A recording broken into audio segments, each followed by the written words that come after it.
Got that pure cake, no butter, no sugar. Asiatic, straight like my brother's soul. Yes, indeed. 7-Up cake, we got pound cake. And Some of that pound cake. Yes, indeed, brother. There you go. Thank you, brother. You have a good day today. Salam. Like you don't even know me. My younger brothers got much pop. I can't take this shit, so I roll the hell out and roll with the back of wicked motherfuckers. No choice, I can get you down, black brothers. Hey man, I don't know about all this Furious. Guys walking around motherfucking Compton and all, man. Rick, it's the 90s. Can't afford to be afraid of our own people anymore, man. At a profit. Now what we need to do is we need to keep everything in our neighborhood, everything, black. Black owned with black money. Just like the Jews, the Italians, the Mexicans, and the Koreans do. Ain't nobody from outside bringing down the property value. It's these folk shooting each other and selling that crack rock and shit. Well, how you think the crack rock gets into the country? We don't own any planes. We don't own no ships. But we are not the people who are flying and floating that shit in here. I know every time you turn on the TV, that's what you see. Black people selling the rock, pushing the rock, pushing the rock. Yeah, I know.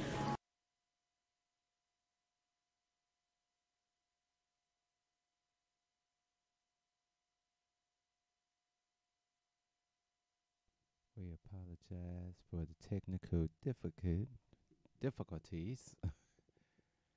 Probably should have did this before we started. It's always something, right? Give us a second. And we have video. We apologize for the technical difficulties that we experienced. Sorry. Break Bread Brothers. Tonight's just been one of those nights. Sorry I didn't get to do my regular show because I was at a community meeting, and it was kind of like a town hall meeting, kind of being put on by my church, or it's being sponsored by my church. And they had 3 speakers, one that, well, 2 that worked with the government, one was with the justice reform system, the other one kind of worked in local political circles as far as like the governor, and then there was one, him and his wife both were I guess you can call them black politicians, political science instructors at Chicago State. That's here in Chicago. And they kind of showed clips from the movie 13. I think we did a show before 13 came out called Prison Reform. And there were a lot of facts presented, but we already know all the facts and we know the problems. And it took the white woman saying the word racism, because before that, no one would even utter the word, which is, like she said, part of the problem. That if we can't say racism and white supremacy, then we continue to fix the wrong problem. I had to agree with her on that. And I don't know why black people don't want to call a pig a pig. Tonight's show is called Break Bread, brother. We can't be afraid of our own people. And it's based on the conversation, because I'm going through the process of trying to open a business in what some people would call a hooded area. I don't really call it a hooded area. For all those that don't know, there was a young man a barber that was shot and killed after a situation with police officers, where when I saw the video, it looked like the gentleman was talking calmly to the black cop. And when the white cops came, they didn't speak to him. They just immediately escalated this situation. And I'm still waiting to hear from the black cop, because it became a whole riot. There's a video out there, and I'm going to search until I find it again, of those 2 cops, the white and looks like a Hispanic cop, running with a sergeant in his white shirt, running and jumping into a police vehicle and taking off. after they had committed this crime. Maybe they were afraid that there was going to be some retribution right there on the scene because the crowd got unruly. I don't know if that's standard police procedure. And again, the black cop has not come out. And then there were agitators on the scene. It seems like anytime something happens, there's agitators only interested in pressing some type of agenda. But what I'm going to need is for us to be just as outraged when a child is killed in the community, just as outraged when a grandparent is killed in the community, or when everybody is shot or killed. We understand the situation that had that young man feeling like he had to have a gun in order to conduct his business. And that's part of the problem. Part of the problem is what has happened systemically in our neighborhoods and created situations. And we have to be honest and say that we are complicit in a lot of stuff because we know the dope dealers, we know the killers. But this situation wasn't with a dope dealer or a killer, was it? No, this was with those in blue. So I don't even think you can group that together. But we can say we have to learn to watch out for our brothers and sisters. Like I say, in the neighborhood, I'm trying to open a shop. It's literally like 2 blocks down from where this incident happened. And there's a center, and it's called the, I can't remember the full name, but it's the motto is, "Am I my brother's keeper?" And I was talking to some people, and they're like, "Oh, that's a bad neighborhood." And I'm like, how can foreigners come into our neighborhood and not be afraid to make that money and take that money out of our neighborhoods back to their neighborhoods and support their livelihoods and their children and their future dreams?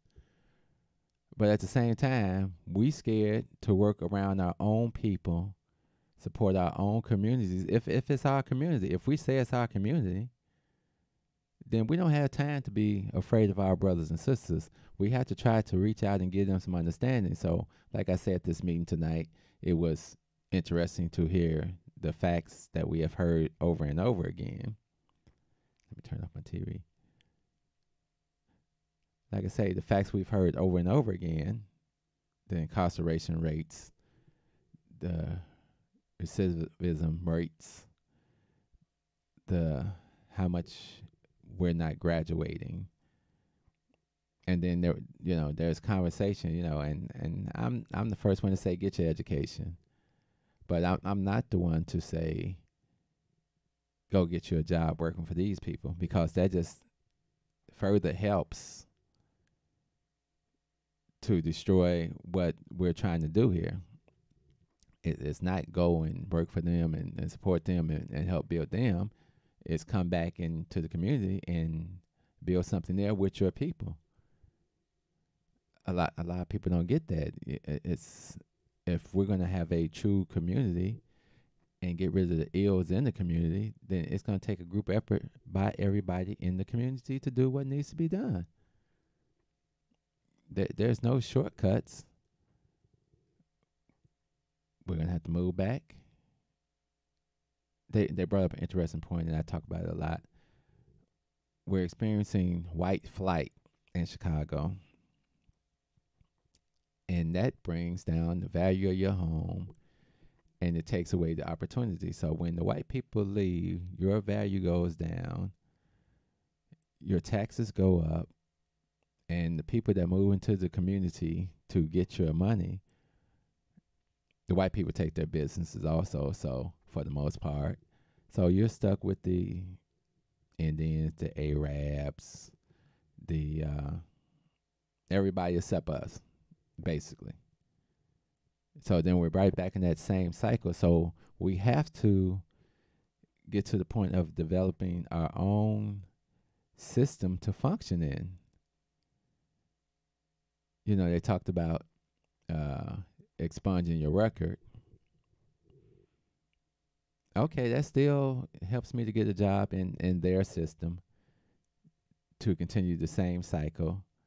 And a lot of people don't realize, I've been in corporate America for over 26 years. it's basically a cesspool. And if you want to be a successful black man in corporate America, you're going to have to learn to capitulate, put on your tap shoes, yes, sir, all that. And I dare anybody to tell me different.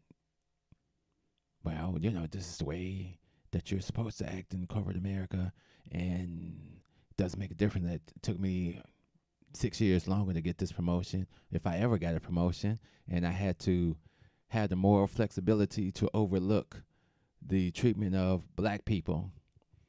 And when they said diversity, I had to stand up and say, yes, this is diversity for all. That's kind of how that works out.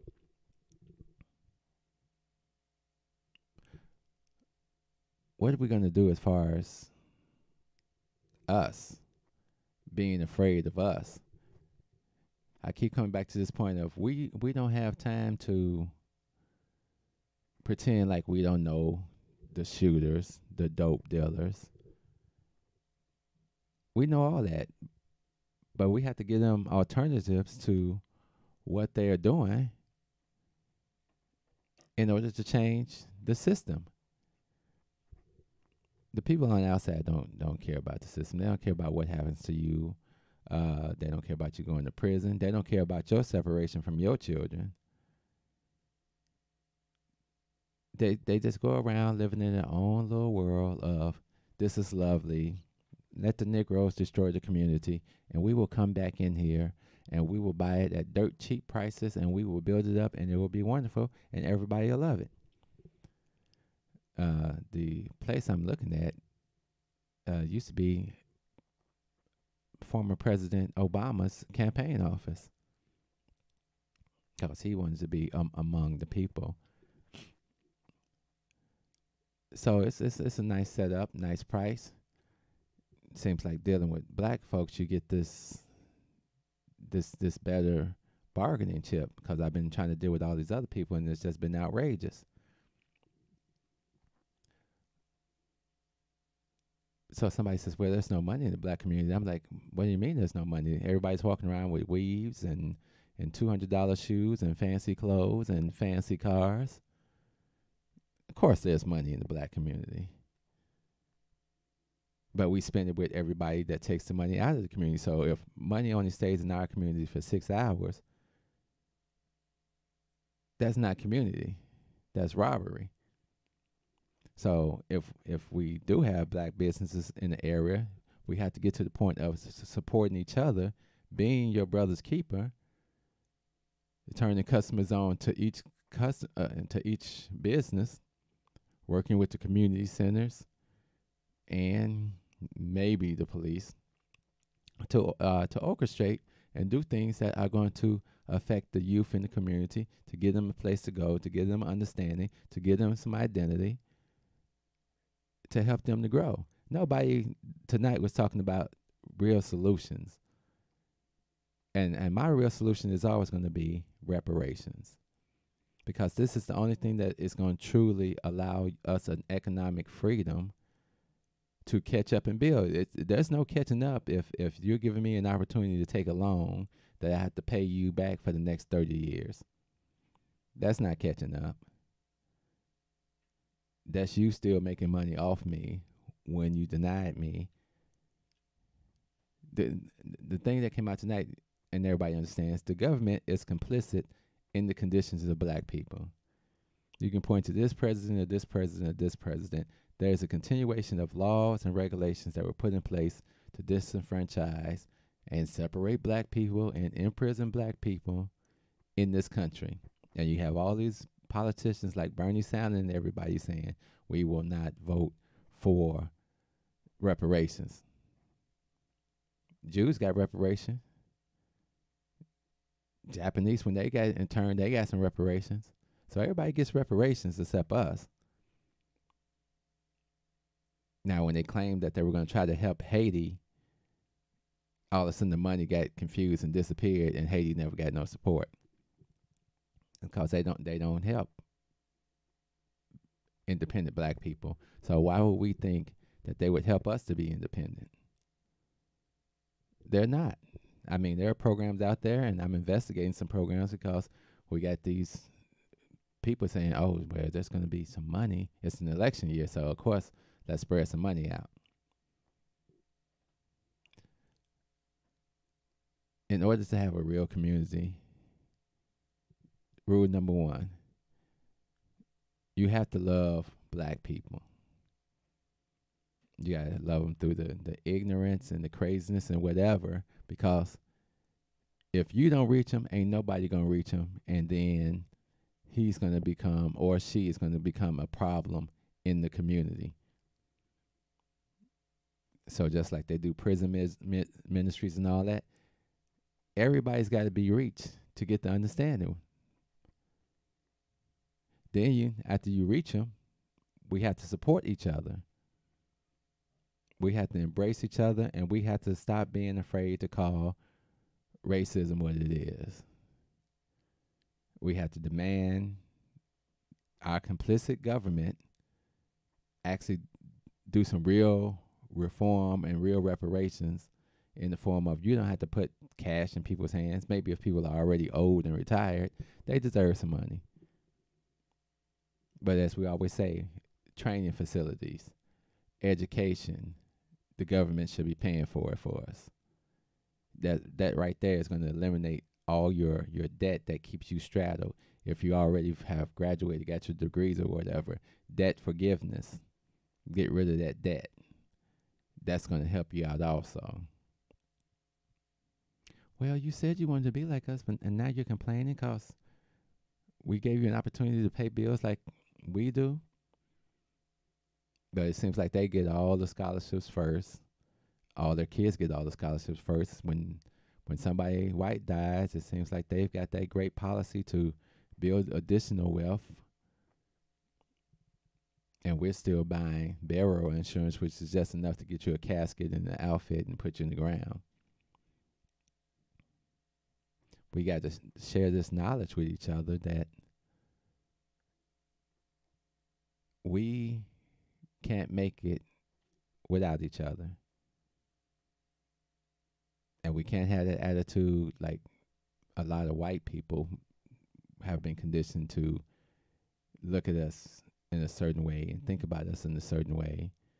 And then there's a lot of black people that think that same way, that don't believe that we can have a community, that don't believe most people can probably be changed, put in the right situations, and given the right opportunities. It's the desperate man and the man that has nothing to lose that is the most dangerous in society. So most of the dangerous people in society seem to be us, because we're 72% of the jail population, according to the white woman from Justice Reform. 72% of the prison population, 14% of America's population. It's 3 times as many white people, but they had a less incarceration rate because they have all the resources. Now, are we throwing up a white flag and saying, okay, well, they winning, so let's keep it that way? I hope some actually comes from these town hall meetings that motivates and moves people into some form of action. We all talking, but we got to get to that point of being dissatisfied with the system, being bold enough to speak out against the system, demanding from the system, and not accepting what people do to us in this system. They do it to us, and then we help them do it to our kids, and so on and so on and so on. You got to look 100 years ahead. What is black life going to look like 100 years ahead? White life is going to look terrific because they're coming back into the city. They're taking over the city. The city is going to be great. They've redone the lakefronts in Chicago, and they're playing Frisbee and walking their dogs. And meanwhile, you're allowing your people to shoot and kill each other, to destroy each other with drugs, to destroy the community. And that helps us. So we all had to ask ourselves, am I my brother's keeper? Yes, I am. Love, peace. So we out of here.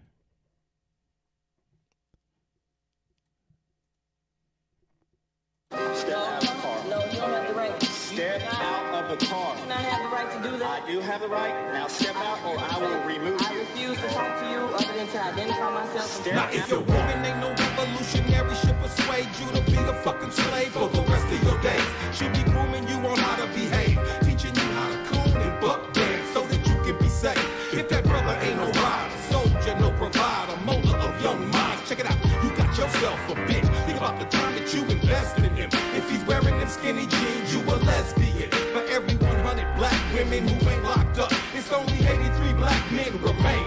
Take away 1.5 million black men who might have benefited their women and their children. You don't know a war when it's waged against you, when it makes you drive your baby mama to the clinic just to kill your own. Ain't no legacy to leave behind, cause ain't nobody sitting on your throne. You motherfuckers are asleep in a war zone, living a nightmare, dying in your own home. If you don't stop, you gon' lose what you got left. I'd rather die trying to fight for my last breath.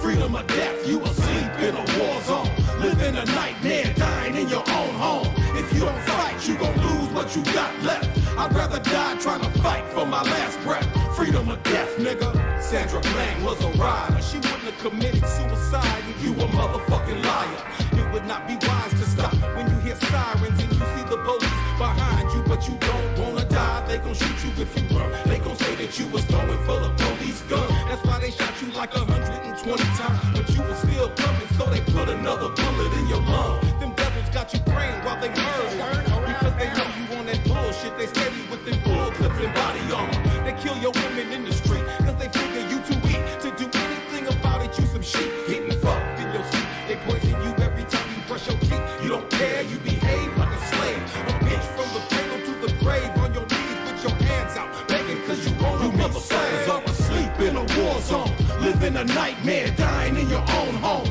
If you don't stop, you gon' lose what you got left. I'd rather die trying to fight for my last breath. Freedom or death, you asleep in a war zone, living a nightmare, dying in your own home. If you don't fight, you gon' lose what you got left. I'd rather die trying to fight for my last breath. Freedom or death, nigga. You full of shit. Full of straight shit. Freedom or death, nigga. Fuck that. Freedom or death, nigga. If you would just listen. I was trying to say fucking teach you. Freedom or death, nigga. Are you fucking serious? Freedom or death, nigga. Freedom or death, nigga. Go to court. I can't wait. Ooh, I can't wait. Want to sit down now? That make you feel better about yourself? No, that make you feel better about yourself? That make you feel real good, won't it? Fucking pussy. Gonna tell your nigga you doing all this. The little ass prayers you take. My God, they must have. You were getting a warning. Until now, you're going to jail. I'm getting it. For what?